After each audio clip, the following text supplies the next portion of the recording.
we have Dr. Kuma Idamalena, who is the master trainer and has been teaching and training over 3 million people. Wow. In the last 28 years in Sri Lanka and 18 other countries. Amazing. He is the Asia's #1 personality training specialist, and he started, by the way, he introduced personality training field to Sri Lanka in 1984. Wow. Wow, indeed. That's a long time. Yeah. Without further ado, Doctor, good morning. How are Good you? morning, good Good morning. morning, Doctor. Good morning. Doctor, just to do a recap of yesterday's episode, tell us a little bit about personality training and what it entails. Just a recap of yesterday. From yesterday. Yes.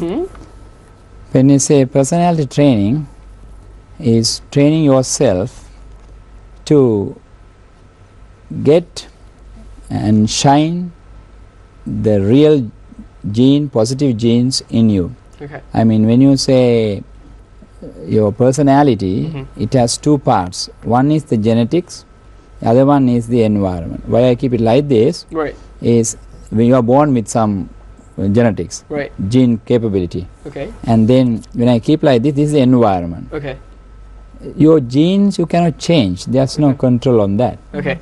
Yet in the genes you may have 49% of gene potential, Okay.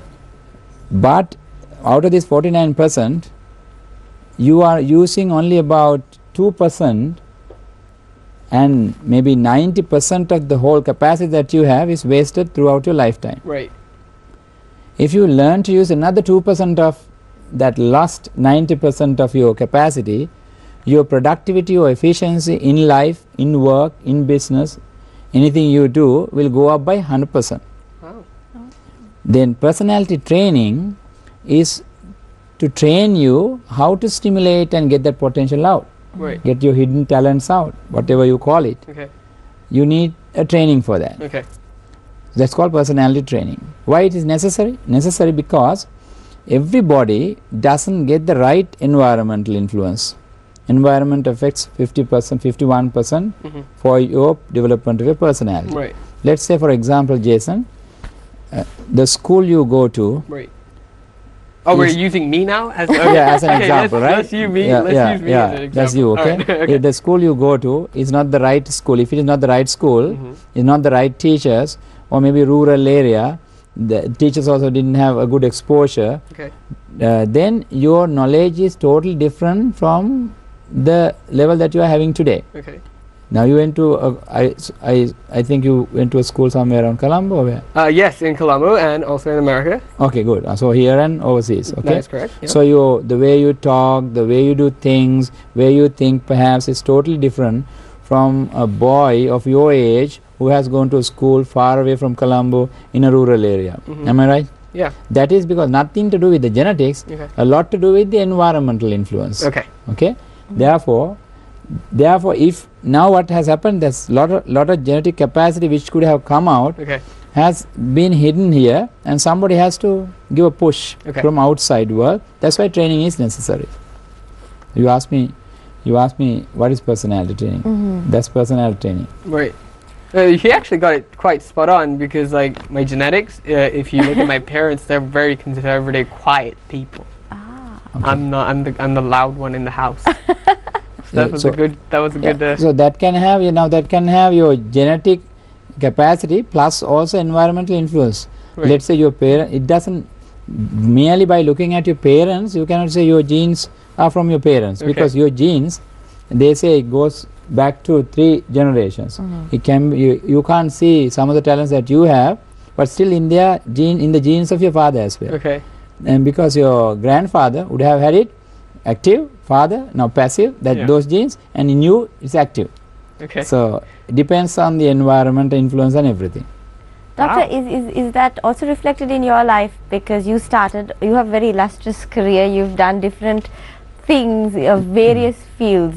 So is that reflected in your career as well? From a Definitely. lawyer to a doctor to a personal trainer? That is called identity crisis. Well, Identity crisis, because when I became a lawyer, I was in the law faculty Colombo University for nearly 7 years. I don't know whether you can remember that period. 83 to 89 period, where 83 July disturbances and all that, a lot of problems in the country. Universities were closed, open many times. That's the time I was in the university. Right. And I have spent nearly 7 years in the university, not knowing that I am not going to like this profession of law. Right. Law degree I did, I liked the law, to learn it, and I practiced as a lawyer. I earn money from that. But then at the end of the day, happiness is not there. Right. So let me get this straight. Yeah. Let me ask you this. Yeah. When you started law, was it your idea that, you know what, I'm going to be a lawyer, or was it a seed that was planted in your brain by your parents or environment. someone? Yeah, by like... No, nobody planted in my brain, but I believe that profession of legal practice is a good profession, I thought. Right. That is maybe the way that society believed. Right. So I am influenced by society. Okay. But then when I became a lawyer and started practicing, I had a greater mission than that. My mission was to build the nation through practical education and innovative training, to have a country with health, wealth, wisdom, happiness and peace. I drafted this mission statement when I saw a lot of problems in the country. Then when I became a lawyer, I thought I become the #1 lawyer, and then I can do that. I can serve the community. Yeah. Then I cannot do it. Then so I'm not happy in the profession. I earn money. Money is not everything for me. Then I thought, what should I do now? Then I started studying for MSc in psychology, Master of Psychology, again also from the Columbia University. Then I started also going around the world to meet world-class master gurus in various fields, probably about more than 100 of them. Right. If I hear he is the #1 in the world in maybe counseling, I go to him. I spend a lot of money for that. It's like a craze in me to learn. Then one day I felt, okay, there is a bigger in me than becoming a #1 lawyer. There is a bigger in me than becoming a doctor. I became a doctor. I had a clinic, I ran a clinic. Then I get mental patients, I do counseling, I do treatments, I use herbal medicine. I'm an Ayurvedic doctor in the Ayurvedic Medical Council. Still, happiness is not close to me. Happiness is there outside. You go for dances, then you go for parties, you travel around. But then we show that we are happy. I think 90 out of 100 people are like that. Yeah. But inside there's something missing, a missing link. Right. That missing link is what we call identity crisis. Every person from the age 13 onwards in the adolescence, they get this identity crisis. It's not an outside you don't know that you have an identity crisis. Right. Outside you are okay. But inside, subconscious mind, inner mind, you have a question. Who should I be? What should I do to the society? How should I serve? What's my role in society? These are questions go inside you. I would explain to a person what you should do to get out of your identity crisis. In other words, everybody has some sort of problem going on. Maybe you want to get to the next place in your profession, another person wants to get to the next place in business, another person wants to have more money, another person wants to get maybe a better level in their education, academically grow, something like that. But then they go beating about the bush in the same place for a long time, doing the same thing, but not getting what they want. Right. That's the place that they have the identity crisis. The actions you need to take, I call it actionology. Right. Why I call it actionology? Because astrology is a popular subject today. Right. People believe the horoscope. Now, when you have a problem, you go to an astrologer, you say, please read this.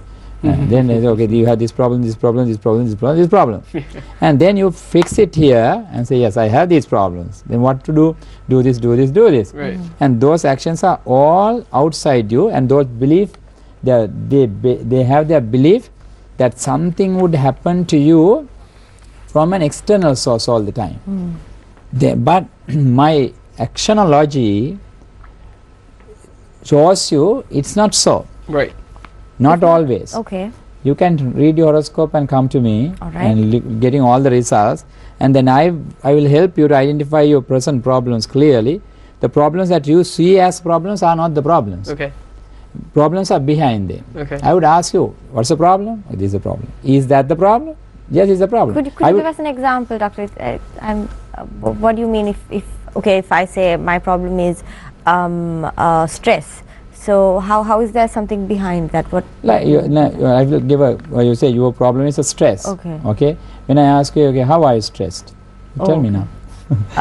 Lots of reasons. Yeah. Now you have to think for a while, Yeah. right? So because you have no long time here, Yeah. when you think, I would ask few more questions. Okay. Then you will say, yes, I get a headache. I'm stressed. I heard at the very beginning also that you really like today, Friday, because tomorrow and day after Saturday and Sunday. Yes. For me, it's totally different. Okay. Because when working days are real happy days for me. Because then I ask, why are you stressed? You say, because I have to work right throughout. Then I ask, is that the problem? You say, yes, it's the problem. They ask, is that the real problem? Then I think again and see it's not the real problem, because the real problem is not that you have to work right throughout the week, but that you have not selected the right job for you, which is coming from your genes, inner circle. You have selected something that people like, okay, therefore there's some maybe popularity, publicity, this job is, I can go off, people like that sort of thing, right? So that, therefore the problem is not that because you're working, but you're not got the right job. Okay, so what you're saying is that people... Okay? No, of course. So what you're saying is what people think is their problem isn't really their problem. No, never. So... Never. Never. Really? So... No, they see only a symptom of it. Even the illnesses are the same. Like in Ayurvedic, I'm an Ayurvedic doctor. If you say, let's say you vomit, then vomiting is the problem. Yes. Now vomiting is never the problem, vomiting is the solution. Because when you have a stomach indigestion... First I've heard of it. First time I've heard that actually, yeah. I'm surprised to see that you hear it first time, right? Because you don't really think about it. Yeah, like, vomiting is just a symptom in your head. Like, if somebody vomits in front of me, I'd say somebody else would say, okay, take this tablet to stop vomiting. I'm against that. I say, drink this water and vomit more. Because you are having an indigestion. Right. Okay. And when you drink more water and you vomit more, indigestion is over. Yeah. So that problem is not vomiting, problem is indigestion. Is that the real problem? Yeah, well, indigestion. No, that's not the problem. Problem is what you ate. Your eating habits is a problem. Right. Okay. Then is that the real problem? Yeah. No, eating habit is not the problem. The things that you cook at home is the problem. Yeah, then is that the problem? No, it's not the problem. Things that your mother do when she goes shopping, or maybe Sunday fair or something to bring things, is the problem. So like when you go back and back and back, you find out the real problem. Then when you solve that, only you solve your identity crisis. Then it's the pesticides. Yes, so obviously... you're right. So there is an idea or whatever it is that actually causes all of this. So this is, we say this little piece is in your mind. Yeah. So what you're saying is the key to achieving what you want is all with your mind, through turning your subconscious conscious. Yeah. If I'm correct. The things that in your subconscious you don't know. Yeah. But consciously you want something. Subconsciously maybe you want something else. Right. I will show people clear methodologies how to identify your present problem, the real problem. And then why did the real problem come, or where did it come from. Then if the problem is coming from here, then what actions you need to take to get to the outcome you really want. Some people don't know the outcome. Right. Some have some wants only. I want this. But they don't know really, after you get that want, what is the next thing you want. Because some people know goals, like I want to be a lawyer, I want to be a doctor, I want to be that, I want to be this. They are goals. I want to buy a car. They are goals only. By having your goals achieved, you don't get happiness. Right. When you know that beyond goals, there's some other place that you need to be, like happiness, the freedom, the satisfaction, relaxation, independence. Now these are the real things that you need. Okay. Then if you identify that you need this, and then the goals are only a vehicle to go there, then that is where you solve your identity crisis. Right. Doctor, thank you so much. It has been so insightful today. And Thank what a you. way to start Good Morning Sri Lanka, huh? Yes. Thank you so much, Doctor, for joining us.